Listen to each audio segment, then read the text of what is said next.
छोटे से गांव रामपुर की गलियों में एक लड़का रहता था, विवेक। उसके पिता रामास्वरूप एक छोटे किसान थे। जमीन इतनी कम थी कि बारिश कम हो जाती तो खेत सूख जाते, बारिश ज्यादा हो जाती तो फसल बह जाती। फिर भी रामास्वरूप हर दिन सुबह उठकर खेत पर मेहनत करते, क्योंकि उन्हें विश्वास था कि मेहनत कभी बेकार नहीं जाती। विवेक बचपन से ही अलग था। बाकी बच्चे जब खेलने में लगे रहते, वो अपनी माँ से एक ही बात पूछा करता, माँ डॉक्टर कैसे बनते? माँ मुस्कुराती, उसका सिर सहलाती और कहती, बेटा जो दूसरों के दर्द को समझे वही असली डॉक्टर होता है। पढ़ाई कर, एक दिन तू जरूर बनेगा। लेकिन विवेक जानता था कि सपना देखना आसान है, उसे पूरा करना बहुत कठिन। उसके पास न अच्छे कपड़े थे, न जरूरी किताबें। स्कूल में अक्सर बच्चे उसका मजाक उड़ाते, देखो डॉक्टर साहब फटी शर्ट में आया है। लेकिन वो हर ताने को चुपचाप सुन लेता। उसका एक ही जवाब था, एक दिन मैं सफेद कोट पहनूंगा, तब देखना। स्कूल में विवेक हमेशा टॉप करता था। गरीब होने के बावजूद वह कभी पढ़ाई से पीछे नहीं हटा। जब किताबें नहीं मिलती तो वो स्कूल की लाइब्रेरी से पुरानी किताबें पढ़ता। बिजली नहीं थी तो लालटेन में रात रात भर जाकर पढ़ाई करता। गांव के लोग कहते, किसान का बेटा डॉक्टर, सपना देखना छोड़ दे बेटा। लेकिन उसके पिताजी ने उसे हमेशा यही कहा, लोगों की बातों पर ध्यान मत दे, मेहनत कर, एक दिन तू सबको जवाब देगा। विवेक ने 12वीं की परीक्षा में जिले में टॉप किया। अब बारी थी मेडिकल एंट्रेंस की। उसके पास कोचिंग के पैसे नहीं थे, लेकिन उसने खुद से पढ़ाई की, दिन रात एक कर दिया। कई बार भूखा रहा, लेकिन किताबों का साथ नहीं छोड़ा। आखिरकार मेहनत रंग लाई। विवेक ने सरकारी मेडिकल कॉलेज में दाखिला ले लिया। गांव में ढोल नगाड़े नहीं बजे, न ही मिठाई बंटी, लेकिन रामास्वरूप की आंखों में वो चमक थी जो करोड़ों की दौलत से भी नहीं खरीदी जा सकती। कॉलेज में नए संघर्ष शुरू हुए। यहाँ सभी बच्चे अच्छे घरों से थे। विवेक को फिर से तानों का सामना करना पड़ा। ये गांव से आया है,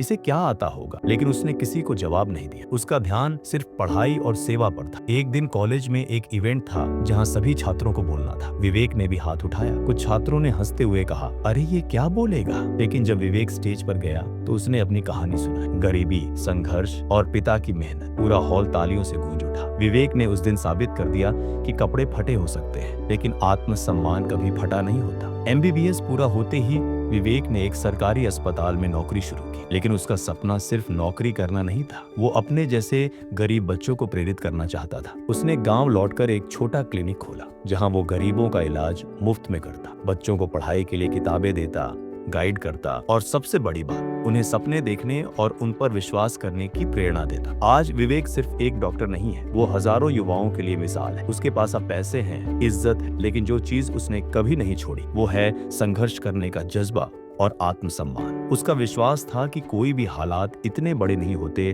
कि इंसान उन्हें हरा न सके, और यही विश्वास उसे आगे बढ़ाता है। कभी मत झुको, चाहे हालात जैसे भी हो। झुकते वही हैं जिनके सपनों में जान नहीं होती। अगर इरादे मजबूत हों तो कोई भी गरीब किसान का बेटा डॉक्टर बन सकता है।